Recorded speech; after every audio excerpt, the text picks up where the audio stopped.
అంటే ఇక్కడ మదురై కోర్టు తీర్పు ఇటీవల వచ్చింది, మీరు వినే ఉంటారు. జస్ట్ ఒక నెలన్నర క్రితం వచ్చింది.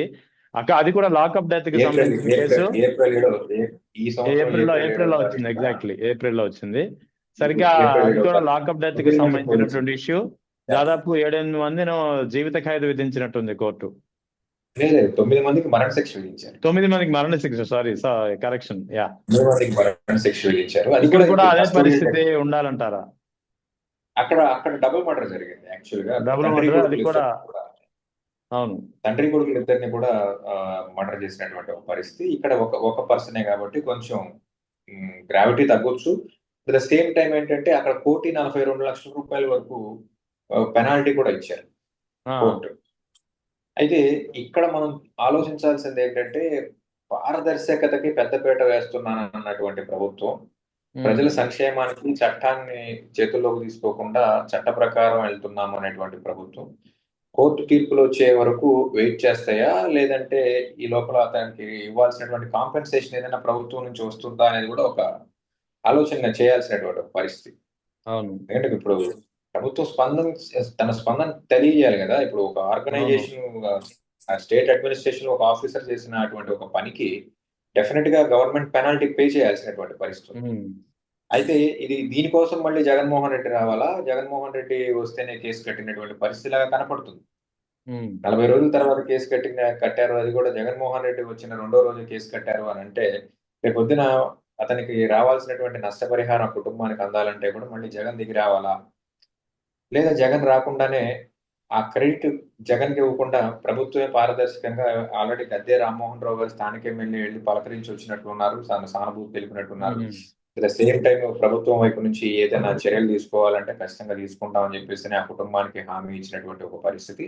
అట్ ద సేమ్ టైం ఇంకా కొంచెం పెద్ద మనసు చేసుకుని ఆ వాళ్ళ కుటుంబానికి కాస్త నష్టపరిహారం కూడా ఇచ్చినట్లయితే ప్రభుత్వం కొంచెం పారదర్శకంగా వ్యవహరిస్తుంది అని చెప్పేసి మనందరం అనుకునేటువంటి ఒక దిశగా వెళ్తుందా లేదా అనేది చూడాలి. అయితే ఇక్కడ వాస్తవానికి అంటే అక్కడ విజయవాడ న్యాయవాదులుగా అక్కడ లేదా అక్కడ జరుగుతున్నటువంటి పరిణామాలను మీరు దగ్గర నుంచి పరిశీలించి ఉంటారు కదా. వాస్తవానికి సాయి కృష్ణ వ్యవహారంలో ఏం జరిగి ఉంటుందని మీరు అనుకుంటున్నారు? మీకు ఒక అంచనా ఉండి ఉంటుంది కదా. ఖచ్చితంగా చంపేసే ఉంటారా, చంపేసి బాడీని కాల్ చేసే ఉంటారా?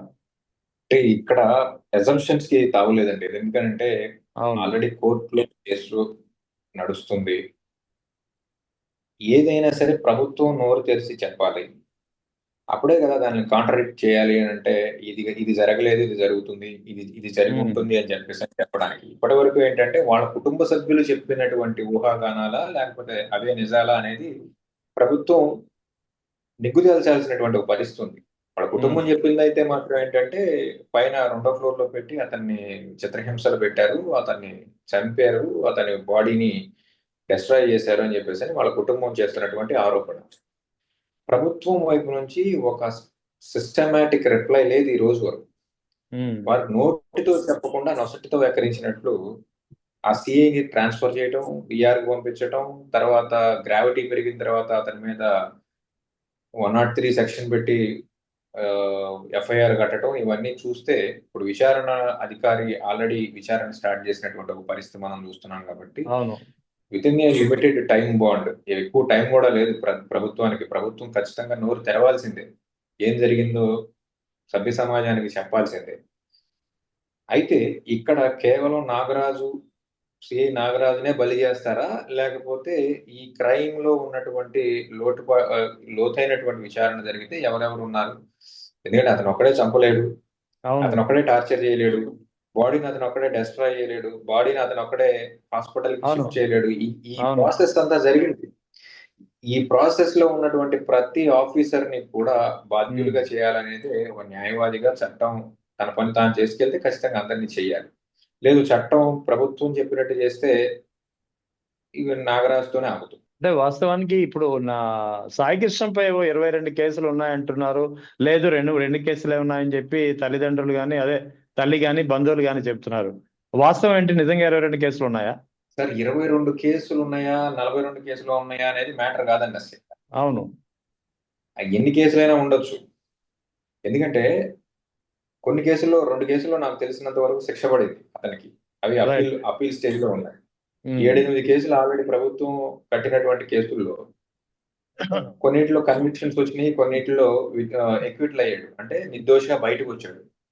ఎప్పుడైనా సరే కేసులు పెట్టడం అనేది చాలా చిన్న విషయం అండి, పెద్ద విషయం ఏం కాదు. పోలీసు వాళ్ళు తలుచుకుంటే ఎన్ని కేసులైనా పెట్టొచ్చు, 100 కేసులు అవును, పెట్టారు, 90 కరెక్ట్. కేసులు 90 కేసులు ఉన్నటువంటి ఎమ్మెల్యే ఈ రోజు ఉన్నాడు కదా.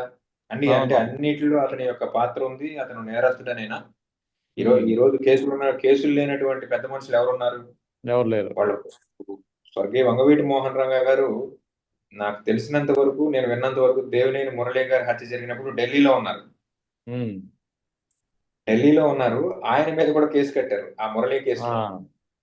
కుట్రదారుడు వంగవీటి మోహన్ రంగా అని. అవును.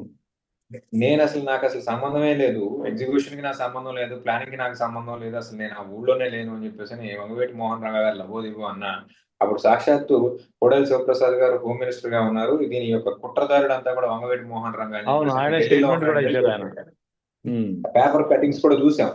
అవునవును, సో గుర్తుంది. కేసు కట్టడం అనేది ఎన్ని కేసులైనా ఉండొచ్చు, 22 ఉండొచ్చు, 52 ఉండొచ్చు, కానీ ఇక్కడ గ్రావిటీ ఏంటంటే కేసులు ఉంటే చట్ట ప్రకారం మీరు యాక్ట్ చేయాలి, చట్ట ప్రకారం మీరు అరెస్ట్ చూపించాలి, చట్ట ప్రకారం మీరు సాక్ష్యాలు పెట్టాలి. అంతేగాని కేసులు ఉన్నాయి కాబట్టి చంపేస్తారా?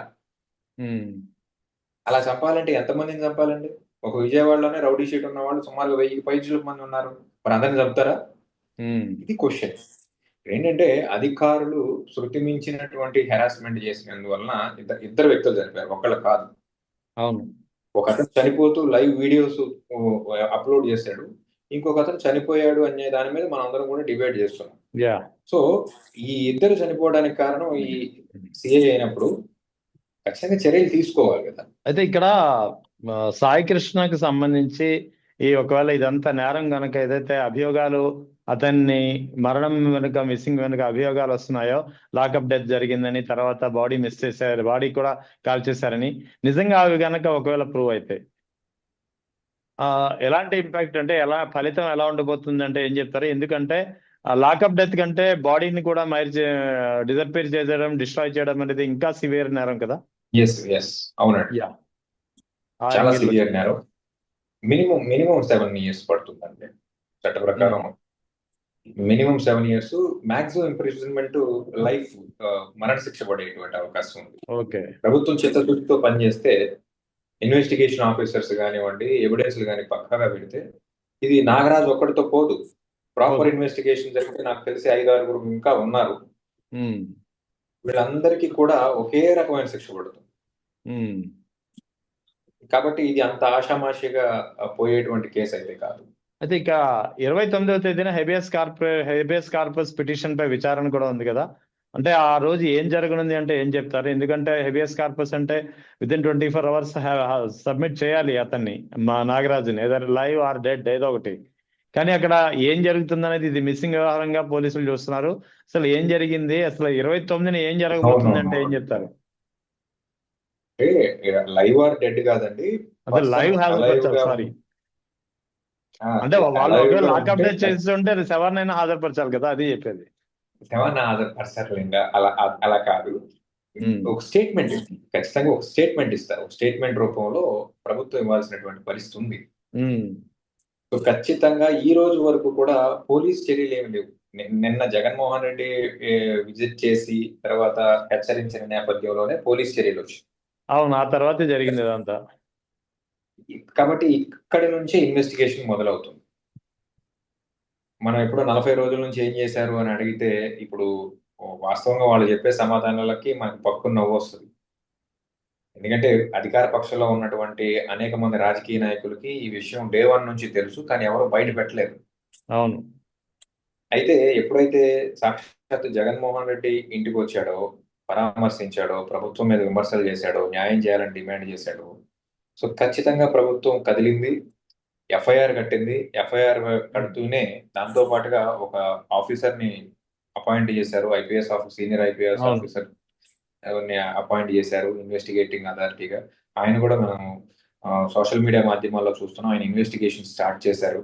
అట్ ద సేమ్ టైం నోట్తో చెప్పకపోయినా సస్పెన్షన్ చేశారు అని అంటే క్రైమ్ జరిగిందనే 90% మనం నమ్మాల్సినటువంటి ఒక పరిస్థితి. అయితే 29వ తారీఖు official statement by state government and home శాఖ ఏం చెప్పుద్దో అదే మనం క్రైటీరియాగా తీసుకోవాలి. సో దాని తర్వాత ఏం జరగవచ్చు అని అంటే, బేసిక్గా ఎప్పుడైనా సరే పోలీసు ఇటువంటి కార్యక్రమాల్లో ప్రాపర్ ఇన్వెస్టిగేషన్ చేయరు అనేటువంటి ఒక నమ్మకం ఉంటుంది కాబట్టి దీన్ని సిఐడికి కానీ సిబిఐకి కానీ రిఫర్ చేయాలనేటువంటి ఒక బలమైనటువంటి నినాదం అయితే బయటకు వస్తుంది. At the same time local కోర్టులో బెజవాడ బార్ అసోసియేషన్ కి సంబంధించినటువంటి మానవ హక్కుల సంఘంగా ఏర్పడినటువంటి ఒక కొంతమంది అడ్వకేట్స్ గ్రూప్ కృషి అభినందనీయం. వారు నిన్న ఈ సీసీ ఫుటేజ్ కి సంబంధించి అతను అరెస్ట్ చేసిన దగ్గర నుంచి సీసీ ఫుటేజ్ కి సంబంధించినటువంటి అన్ని కార్యక్రమాలని కూడా కోర్టులో ప్రవేశపెట్టాలని చెప్పేసి కోర్టు కూడా ఒక థర్డ్ పార్టీ ఆఫీసర్ ని అపాయింట్ చేసింది. ఖచ్చితంగా సీసీటీవీ ఫుటేజ్ కూడా ఇవ్వాల్సినటువంటి పరిస్థితి. సీసీటీవీ ఫుటేజ్ ఇవ్వకపోతే అది ఇంకా తీవ్రమైనటువంటి నేరంగా పరిగణిస్తాం. సో 29 చాలా కీలకమైనది వ్యవహారం. 29న జరగబోయే పరిణామాన్ని బట్టి అసలు ఏం జరగబోతుంది అనేది, ప్రభుత్వానికి ఏ విధంగా ఇది ఇబ్బందికరంగా మారుతుంది అనేది చెప్పొచ్చు. ఎస్ అంతే. హెబియస్ కార్పస్ పిటిషన్ పై ఒకవేళ మాకు చేతులు అంటే హెబియస్ కార్పస్ పిటిషన్ పై హైకోర్టు ముందు ప్రభుత్వం కనుక చేతులు ఎత్తేసి ఒకవేళ ఏదైతే అనుమానాలు వస్తున్నాయో అనుమానాలకు బలపడే విధంగా ఉంటే ఎలాంటి పరిణామాలు ఉంటాయని ఖచ్చితంగా హైకోర్టు డైరెక్షన్ ఇస్తుంది కదండి.